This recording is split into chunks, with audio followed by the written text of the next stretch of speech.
Would you like a Ooh, Would you like a jelly baby? thank you. I should go for I meant to pick up a green one. Never mind. I have a red one, which I think might be oranges. I don't know. Oh no, this is the berry one. Oh, that's why that's why there's no green one. Oh. I You don't get green ones in the berry ones. I don't know whether red is Tom Baker's favourite or if it's orange. I can't really remember now. But would he have enjoyed berry flavoured ones? Welcome to Behind the Sofa, which is a confectionery vidcast. Yeah. Today we'll be talking about jelly babies. Next week we'll be talking about Parma violets. We might well be. And last week we talked about those little drumsticks. Yeah, we did. Anyway, on to the sensible stuff. I'm Deacle. And I'm Lewis Moon. And what's our real aim in life? It's to watch every episode of Doctor Who. Mm-hmm. We have indeed. So, talking with a mouthful here. Basically, the concept of Behind the Sofa is anyone that's listened to our podcast before will know that we have something on there called the randomizer, which randomly selects an episode throughout the history of Doctor Who, and we then watch it, and then we talk about it, and then eventually we get around to making a video about it. Yes. In between that, as Series 9 was on, back in, when did that, was it October time last year? When did it start? Started in September. So, September 19th. Through till December the 5th. Your 5th, my birthday birthday. it was. So, whilst that was on, we were watching, obviously, the Series 9 things once a week, and therefore we're still catching up a little bit on our Behind the Sofa videos. We've, on Series 9, we're ending our Series 9 videos. Mm-hmm. We've still got our Husbands of River Song Christmas video to do. That's true, we have, haven't we? Yeah. We've done a podcast reviewing all of these episodes, but we've not done a vidcast on any. We haven't. I'm just going to straighten this camera up because there we are. That's better. And it's been a while since we've done Behind the Sofa. It is quite a while, actually. Yeah. I can't remember what the last one was that we did. The last Invasion sensible of one. Time. Last Invasion of Time. So it was. So as you'll get an idea from that, the randomizer. It doesn't care whether it picks up a new Who or it picks up a classic Who. It doesn't care whether it picks up a good episode or a rubbish episode. Like Fear Her. It randomly comes up with them and we have to talk about it, and that's what we're here for today. At the moment we're actually watching Ambassadors of Death, and it will be 1 or 2 years before you get a review on it. Probably will. It takes us a while to get around to doing these things. So, on that note, what episodes are we reviewing today? We're doing a bit of an odd one, aren't we? We're going to crack 3 at the same time. Yeah, because they're kind of a trilogy of episodes. Mm-hmm. They all follow on from each other because they all say to be continued. Yeah. But they're 3 separate episodes at the same time. So, what are they? Face the Raven, Heaven Sent, and Hell Bent. And we're going to start with Face the Raven. Okay. Do you normally give a little bit of a brief summary of the Yes. episode? So, what was it about? So the Doctor and Clara, with their old friend Rigsy, find themselves in a magical alien world hidden on a street in the heart of London. Sheltered within are some of the most fearsome creatures of the universe, and Ashildr. With a death sentence hanging over their heads, not all of the intruders will get out alive. Get out alive. So, it was a little bit of a... Had a bit of a shocker on this one, didn't it, really? It did. I mean, I guess it didn't, insofar as there was quite a lot of predictions in the press that something was going to happen and it was going to involve a certain Clara Oswald. So, and it was a bit disappointing, kind of.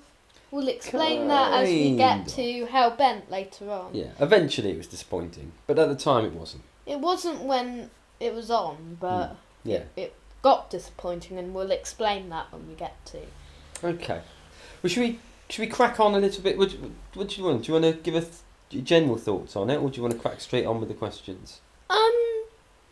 We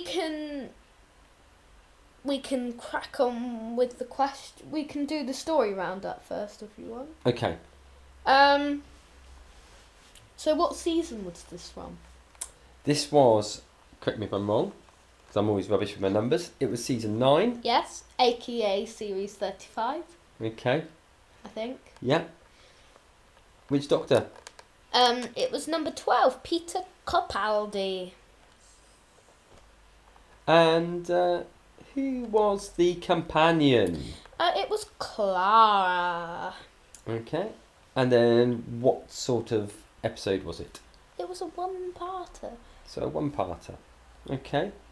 I tell you what, I know we sort of flick around a little bit here and there as to how we run these sort of sessions. But what I would say about Face the Raven is it looked fantastic, didn't it? It did. The whole thing with the trap streets.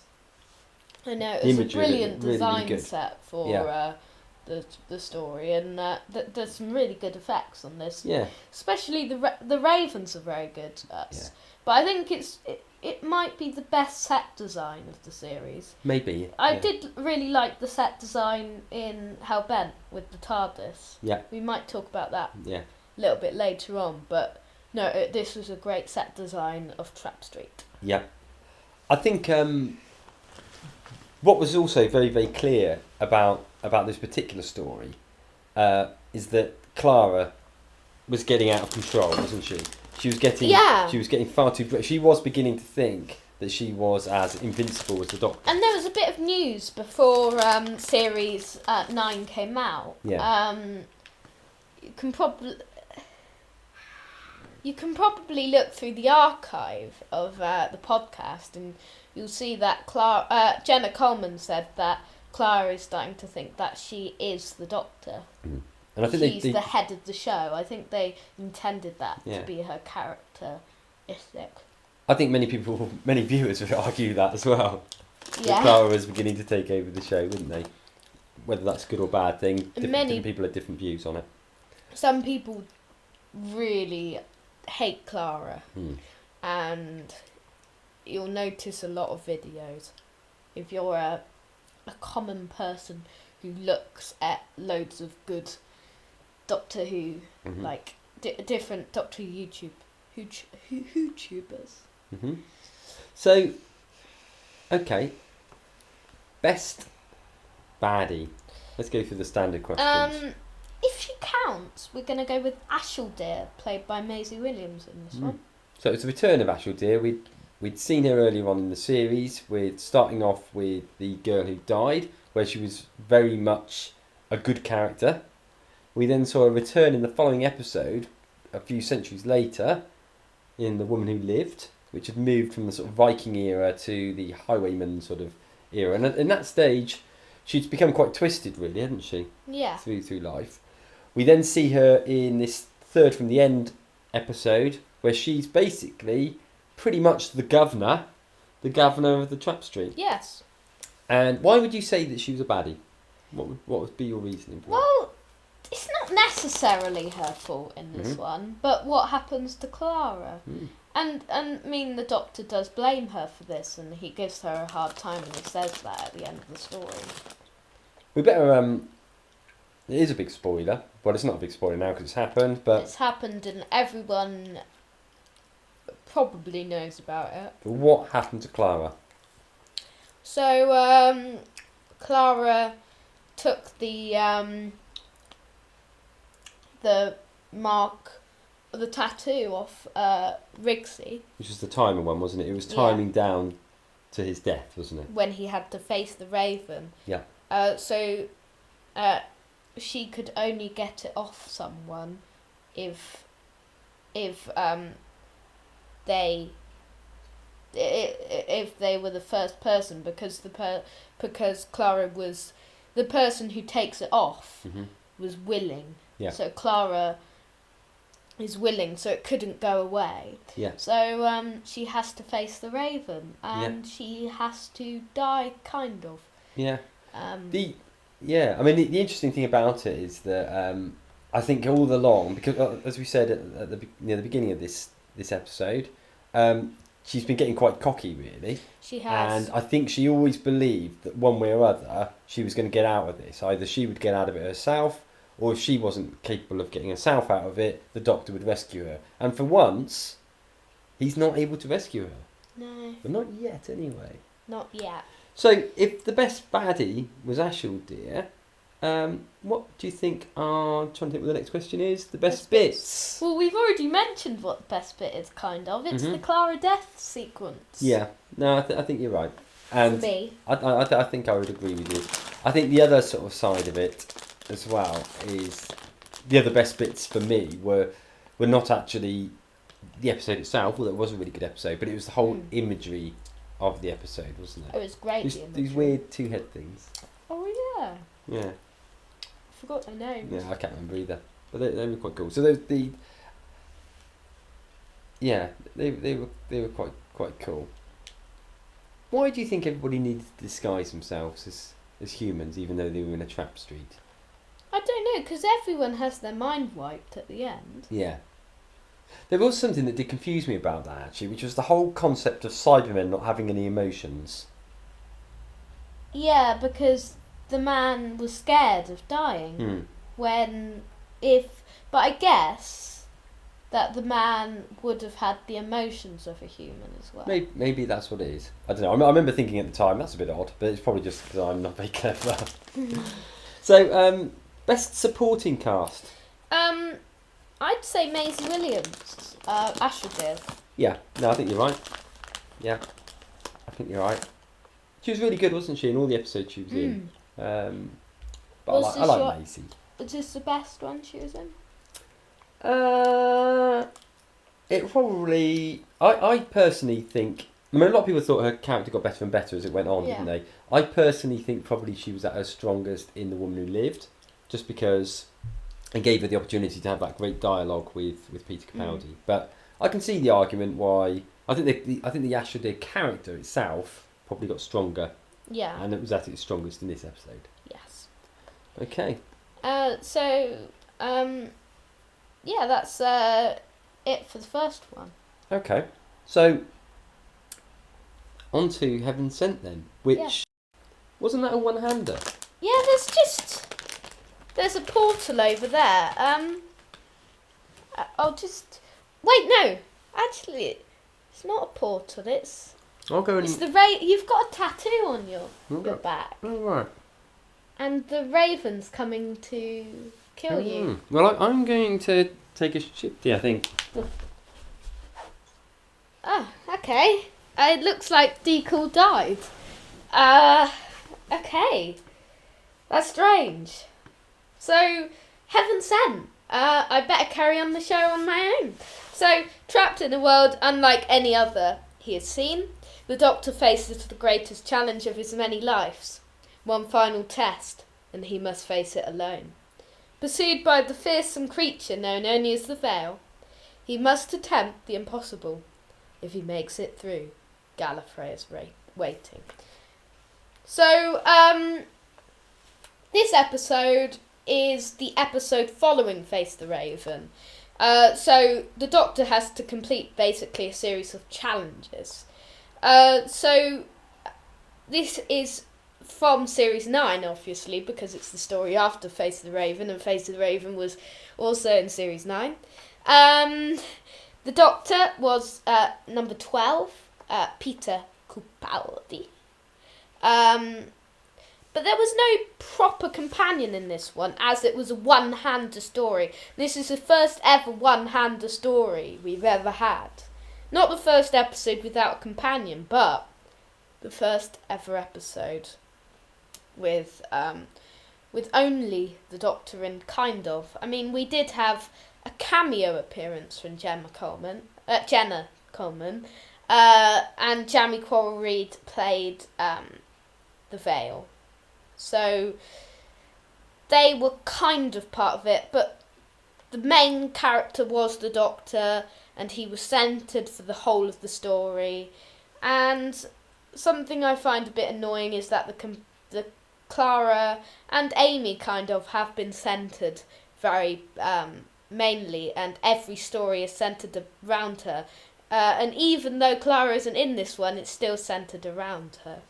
So, the best baddie in this one is the Veil. It's a very simple design for this one, but it's a very cool design, you know? It's like, it's just so simplistic, but it's so scary. So scary. But there's this episode is a very clever episode. And I think the best bit in this episode is the resolution with all the explaining it, where he has to tell the story and it shows it going over and over again. It does go on for a bit long, and that was one of D. Cool's R.I.P. most famous, most favourite, he does say it went on for a bit too long, but, you know, it did go on a bit too long, but it was clever all the way through, though. But D. Cool, R.I.P.'s favourite moment was, which made him jump, was the door moment when the veil came out of the door. It actually made me quite jump. But watch the episode to see that moment. You might get what it is just after he's dug the grave.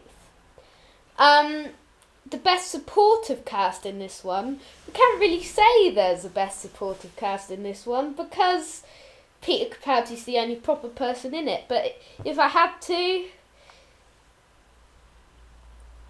Jenna Coleman, because she was kind of the supportive cast in this one.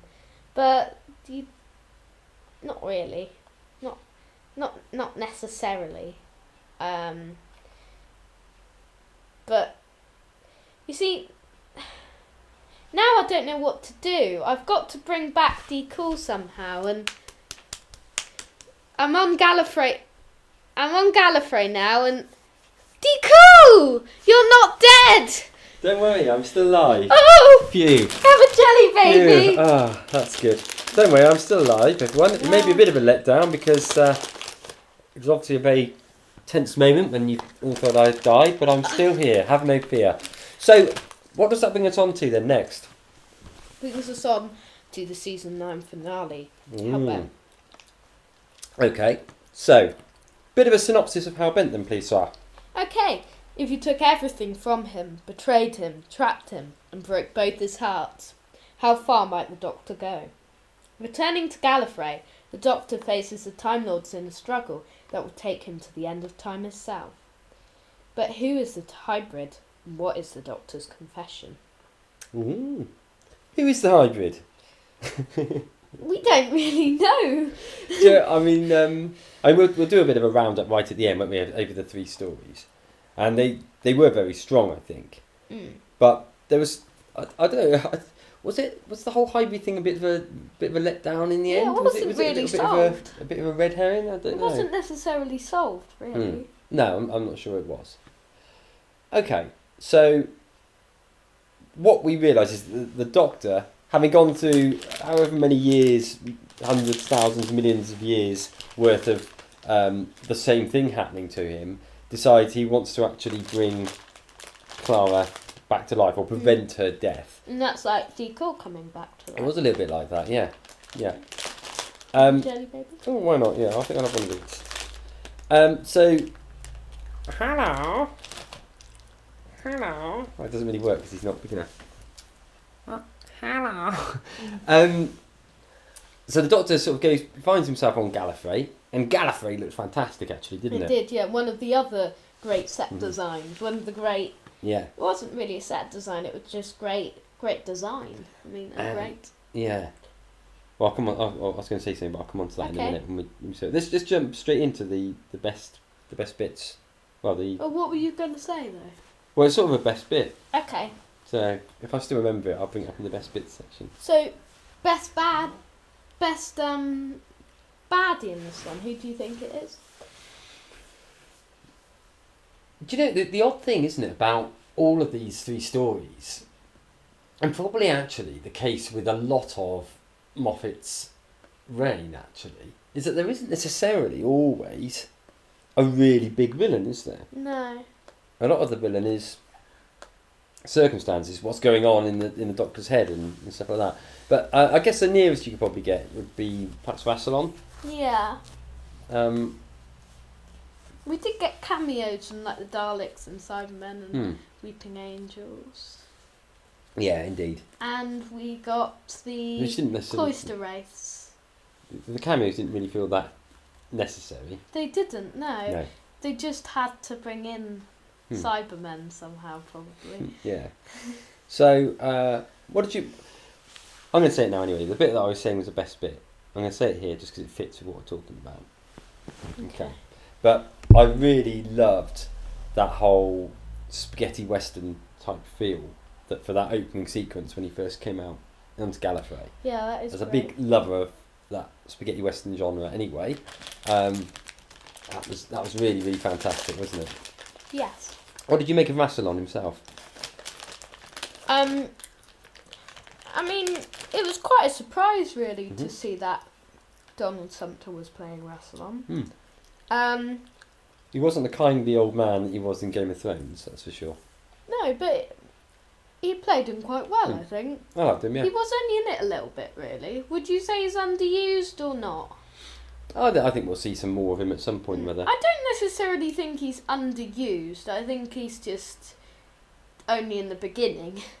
I don't think he was underused, but I think you could argue that Gallifrey was underused. Yes, you could argue that. Insofar as it had an important role, but actually once that initial setup had been done, they could have been anywhere really, couldn't they? Yeah.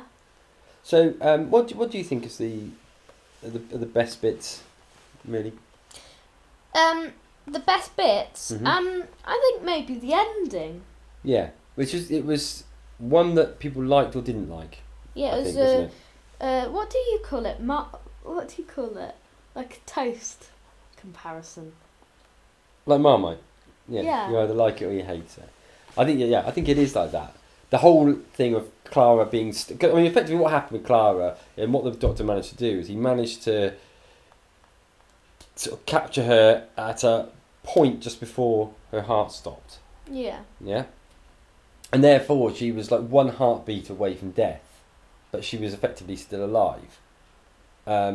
Because Stephen Moffat never kills anyone. She was always stuck in that little section. Yeah. Yeah, he never kills anyone. It's probably the lowest death count ever. Yeah. Yeah, I mean, just think how different the Peter Davidson years would have been if he had done it. Because we've been watching quite a few of those recently, haven't we, on the randomizer? Yeah, and the death count is quite high. It is very high. So, yeah, I forgot where I was going with that. Oh yeah, so you have this sort of it turns out in the end there's a bit of dialogue here and there between the Doctor and Astral Deer pops back up again and Clara, and basically the Doctor has his memory wiped, doesn't he? Yes. So he's forgotten who Clara is, and Clara and Astral Deer basically disappear off in this TARDIS, which happens to be the sort of a lookalike of the sort of cafe area that we saw back in The Impossible Astronaut, isn't it? Yeah, it was the same place, I think. So that somewhere or other there's a big TARDIS that looks like a cafe floating around in space, which is great, and that's why we think it's the best bit, even though a lot of people hate that bit. Yes. So that's probably all of the bits, isn't it? Yeah, that probably is. Yeah. Did you come up with the best supporting cast for it or not? Yeah, I did. And I said Donald Sumpter is the best supportive cast. He played Rassilon, as we said earlier. So, rounding it up then, 3 stories. Yes. They sort of kind of ish becoming one story. What did you make of this ending to Series 9? I really liked the ending for the Doctor. I thought it really suited. I thought it was a really good ending. Yep. And a really good setup for what's to come. Yep. And it's quite simple as well. But with Clara, I think it was a good ending, but I think it weakened Face the Raven. I'd agree completely, because you had all that shock factor of her dying, and the fact that she wasn't really dead just... I don't know. It just made it seem a little bit artificial, didn't it? Yeah. Yeah. It made you feel like the Face the Raven episode didn't really matter. It didn't really have to have happened. Yeah. Yeah. Okay. Obviously, I mean, of the 3, what's your personal favourite? My personal favourite is it's a bit unlike lots of people's. Most people say it would be Heaven's End. And I would say Hellbent, though, slightly. Just Okay. slightly. Well, perhaps that brings us on to the charts then, shall What we? would you say, by the way? Mine will be completely revealed by the chart. Oh, yeah. So let's bring the chart down now and I'll talk about it as it comes down. As you can see, currently Heaven Sent is my favourite episode since we started the randomiser. Yes. Oh, wait a minute, there's 3 Series 9 things in my chart. I know. That's Are weird. you a fanboy or something? Yeah. I think I did really enjoy season 9. I know again Yes, it had I did as well. It had sort of very mixed views, I think, as a lot of the Moffat years, I think, probably. Yeah. But the reason there's so much there, the reason the top 3 are all Series 9 things, are just purely by the fact that, as well as we've watched a whole season at the same point of watching 50 years worth of episodes. You know, so there's at the moment the chart is very Season 9 heavy. I think probably as time goes on and we start adding into here some of the other episodes we've watched, like Genesis of the Daleks, Robots of Death, Inferno, those sorts of ones, that it's going to get pushed down the chart a little bit. Is. I think Heaven Sent will be up there or thereabouts. Genesis will be it, I bet. Probably. Definitely. Yeah, it will. Yeah. Inferno will be it. Yeah. Yeah. So I think that it's not going to stay there forever. But as it stands at the moment, there's 3 from Series 9 at the top. So, Face the Raven is 7th for me, 9th for you. Mm-hmm. Heaven Sent is 6th for me, 1st for you. And Hellbent is 4th for me, 5th for you. So there we have it. So that's probably this week's Behind the Sofa done, isn't it? It is. Can you remember what the next episode of Behind the Sofa is going to be? Next time we're doing Husbands of River Song. Oh, are we? Yeah. Um, In that case, I'll add that, and I'll have that as a 4th one in a row in my chart. And we're also in that episode, we're going to give a full roundup on Series 9, a quick roundup of Series 9, you know. But also, hopefully, we might be able to fit in a Tom Baker figure home. Ooh, Hopefully. treat. Or a game show. Let's see what we Because do. I've got an idea for a new Tom Baker figure home. Or Okay. David Tennant's Terrible Guide to Tennis. So we shall see. Or We'll have Chief of something like that. Consequences, I don't know.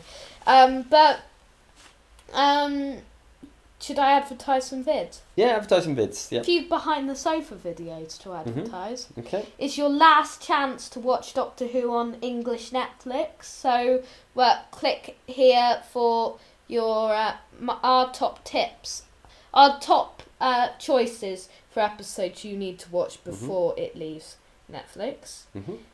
Here you can see our blog talking about Bournemouth Film and Comic Con 2016, number 1. And here you can also see a Behind the Sofa April Fool's Day special. So there we have it. I hope you've enjoyed watching this episode of Behind the Sofa. I hope you enjoy watching them all. And we'll catch you at some point either on this show or on the podcast. Yeah, and that's every Saturday at 4 p.m. And that's Doctor Who Time and Space. Thank you very much. I'm Dee Cole. And I'm Liz Reed. Goodbye. Goodbye.